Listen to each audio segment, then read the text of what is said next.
رسول اللہ صلی اللہ علیہ وسلم رمضان کی تیاری عبادت کے جذبے کے ساتھ کرتے۔ رمضان سے پہلے خاص طور پر ماہ شعبان میں آپ نفل روزے زیادہ رکھتے اور دعا فرمایا کرتے، اے اللہ ہمارے لیے رجب اور شعبان میں برکت عطا فرما اور ہمیں رمضان نصیب فرما۔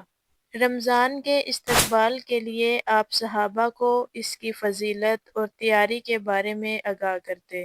آپ رمضان کو صبر کا مہینہ اور بخشش کا مہینہ قرار دیتے۔ رمضان میں قرآن مجید کی تلاوت بڑھا دیتے کیونکہ اسی مہینے میں قرآن نازل ہوا۔ آپ رمضان میں سب سے زیادہ سخی ہو جاتے، صدقہ و خیرات میں اضافہ فرماتے۔